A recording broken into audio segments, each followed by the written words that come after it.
என்னடா இது எல்லாமே இப்படி விழுந்திருக்கேன்னு பார்க்குறீங்களா? அன்றைக்கி ஒரு நாள் மழை பெஞ்சிச்சு பாருங்கள். அன்றைக்கி ஃபுல்லாகவே அப்படியே ஃபுல்லாக இதாகிட்டு, அதனால தான் நாங்கள் யாரும் 2 நாளாக வந்து லாங் வீடியோ எதுவுமே போடவே இல்லை. ஃபுல்லாக பார்த்திங்கன்னா மழை வரும்னே எக்ஸ்பெக்ட் பண்ணவே இல்லை. எப்போதும் போல் பார்த்திங்கன்னா நைட்டு கொஞ்சம் லேட் ஆகிடுச்சு. சரி மார்னிங் வந்து எல்லாத்தையும் எடுத்துக்கலான்னு சொல்லிவிட்டு அப்படியே எல்லாத்தையுமே அப்படியே வச்சுட்டு போயிட்டோம். பார்த்தா செம்ம மழை அன்னைக்கு. ஃபுல்லாக எல்லாமே நனைஞ்சு போய் எல்லாம் கீழே விழுந்துருச்சு. ஸோ அதனால தான் 2 நாள் க்ளீன் பண்ணி அப்படியே காய விட்டுட்டோம். இப்போ ஃபுல்லாக இன்றைக்கி க்ளீன் பண்ணிவிட்டு அதுக்கப்புறம் தான் சரி இன்றைக்கி ஸ்டார்ட் பண்ணலான்னு. விறகு எல்லாமே நனைஞ்சு போச்சு. இந்த வெயில் காலத்தில் மழை வரும்ன்ட்டு எக்ஸ்பெக்ட் பண்ணவே இல்லை. அதனால் அப்படி அப்படியே வச்சுட்டு போயாச்சு. மிக்ஸி கூட அப்படியே வெளியே வச்சுட்டு போயிட்டோம். ஸோ வந்து அதெல்லாம் நல்லா காய வச்சு அதுக்கப்புறம் தான் எடுத்து க்ளீன் பண்ணிவிட்டு இன்றைக்கி தான் நாங்கள் வீடியோ போடுறோம். வெல்கம் பேக் டு எங்கள் ஸ்ட்ரீட் சமையல். இன்றைக்கி வந்து என்ன செய்ய போகிறோன்னா வெஜ் குருமா தான் செய்ய போகிறோம். சப்பாத்தி, பூரி, சாப்பாடு எல்லாத்துக்குமே நல்லாயிருக்கும். ஒரு கோலத்தோடு ஸ்டார்ட் பண்ணியாச்சு.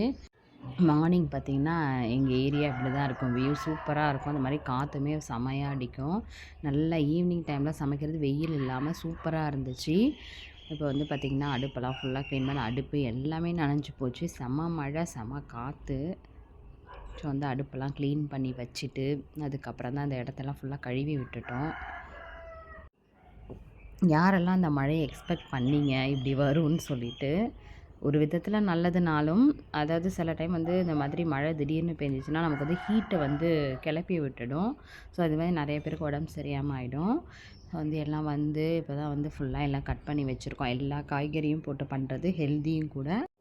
பார்த்திங்கன்னா வெங்காயம், தக்காளி, கேரட்டு, பீன்ஸு, உருளைக்கிழங்கு, அந்த மாதிரி பார்த்திங்கன்னா இஞ்சி பூண்டு பேஸ்ட்டு, மிளகாத்தூள், கரம் மசாலா, பட்டை, கிராம்பு, ஏலக்காய், உப்பு இதெல்லாமே நாங்கள் எடுத்து வச்சுருக்கோம். இப்போ வந்து நம்ம எப்படி செய்யலான்றதை பார்க்கலாம். எல்லாம் அரேஞ்ச் பண்ணி ரெடி பண்ணுறதுக்குள்ளே இருட்டாயிடுச்சு. ஆனால் 5:30க்கெலாம் வந்தாச்சு.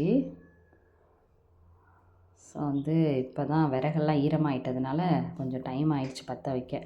இப்போ பார்த்திங்கன்னா நம்ம எண்ணெய் ஊற்றி அதுக்கப்புறம் பார்த்திங்கன்னா இந்த பட்டை, கிராம்பு, ஏலக்காய் அதெல்லாம் போட்டு வெங்காயத்தை போட்டு நல்லா வதக்கிக்கணும்.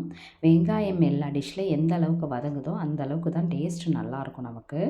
வெங்காயம் நல்லா வதங்கினதுக்கப்புறம் பார்த்திங்கன்னா இஞ்சி பூண்டு பேஸ்ட்டு போட்டுக்கலாம். இஞ்சி பூண்டு பேஸ்ட்டுமே நல்லா வதங்கணும். அந்த பச்சை ஸ்மெல் போகணும்.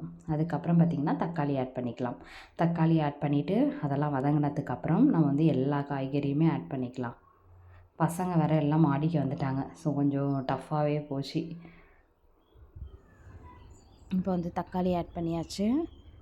அதுக்கப்புறம் காய் கட் பண்ணி வச்சுருக்கிறது எல்லாத்தையுமே அதில் ஆட் பண்ணிக்கலாம்.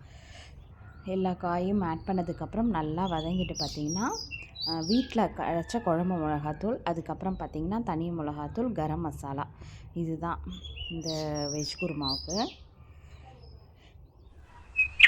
இதெல்லாம் போட்டு நல்லா கிண்டி எடுத்துட்டு நல்லா அந்த பச்சை ஸ்மெல் போகிற அளவுக்கு நல்லா வதக்கி விட்டுடணும். நல்லா வதக்குனதுக்கப்புறம் பார்த்திங்கன்னா தண்ணி ஊற்றி நல்லா அந்த காயெல்லாம் கொஞ்சம் நேரத்துக்கு வந்து நம்ம வந்து கொதிக்க விடணும், வேக விடணும். வேக விட்டதுக்கப்புறம் பார்த்திங்கன்னா லாஸ்ட்டாக முந்திரி, தேங்காய், சோம்பு இது 3த்தையும் வந்து பார்த்திங்கன்னா நம்ம வந்து அரைச்சி ஊற்றிக்கலாம். இப்போ நமக்கு சூப்பரான வெஜ் குருமா ரெடி ஆகிட்டு லாஸ்ட்டாக வந்து கொத்தமல்லி தழை தூவிக்கோங்க. இது பூரி, சப்பாத்தி, சாப்பாடு எல்லாத்துக்குமே ரொம்பவே சூப்பராக இருக்கும். கண்டிப்பாக நீங்களும் ட்ரை பண்ணி பார்த்துட்டு எப்படி இருக்குன்னு எங்களுக்கு கமெண்ட் செக்ஷனில் சொல்லுங்கள். வேறு ஏதாவது ரெசிபீஸ் வேணும்னாலும் நம்ம கமெண்ட் செக்ஷனில் சொல்லுங்கள். பாய்.